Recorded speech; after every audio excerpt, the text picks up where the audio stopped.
this video, we're going to discuss what's called real-time properties. Now, these features allow us to do basically plugins on our MIDI tracks. Now, you may be very familiar with this already in Logic, where you can add certain types of plugin effects to your MIDI tracks. Where Pro Tools has the same approach as well, they just happen to call it real-time properties. So if you go underneath your Edit Window View selector and you choose Real-Time Properties, you'll be able to choose these different options: quantize, duration, delay, velocity, and transpose changes. I'm going to go ahead and shut all these off for now. And notice that when you turn one on, you see a little T that shows up in the region.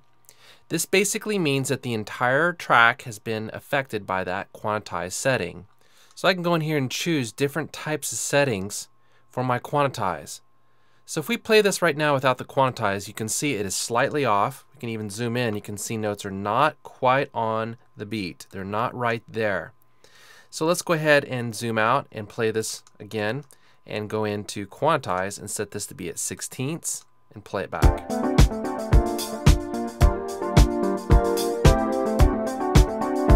I'm going to play it without.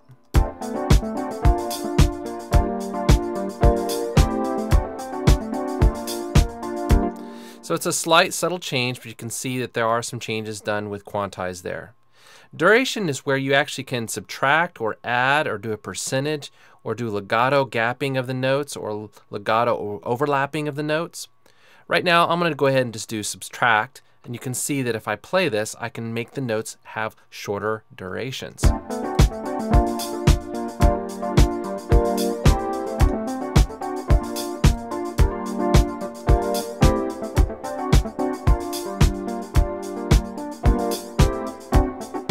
So you can see it shortened it down a little bit.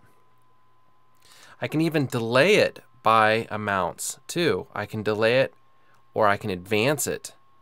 So this is really cool. Let's say you got some hi-hats that sound pretty good behind the beat or a little ahead of the beat to push the beat forward.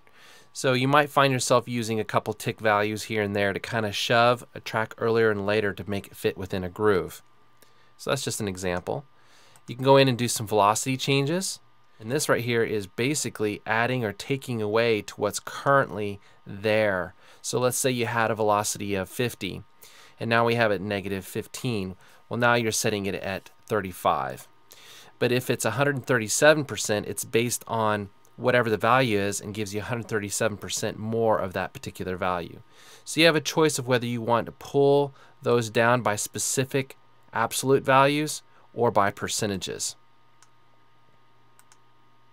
Transpose is also very cool. This allows you to actually transpose a track up and down very quickly by octaves, right here by octaves, and then you can do it by semitones right here.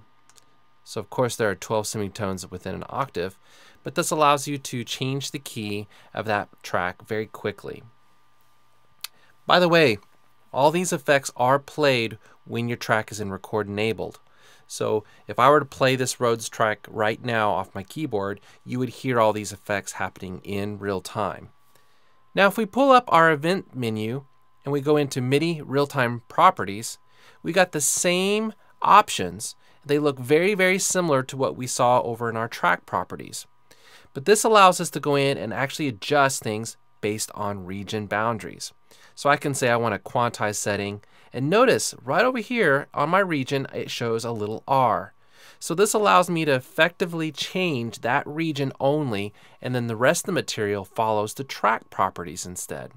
So you have region-based properties and you have track-based properties, and they both can have completely different settings according to your options. Now something that's very cool is I can clear the properties from that track, or I can even write them. Now when I write these properties to the track, you can see that the letter gets removed from the region and it no longer is affected by these real time. It is written and displayed within your edit window and any other windows that utilize this MIDI. So this allows you to export the MIDI out of Pro Tools, and everything is contained and shifted or adjusted or transposed or delayed, however you had it set with the real-time properties, so that it's written in the file or written in the export or written in the view that's being displayed. So in a nutshell, you're going to find that real-time properties are nothing more than plug-in effects for your tracks, and you can choose to have them be track-based or region-based properties.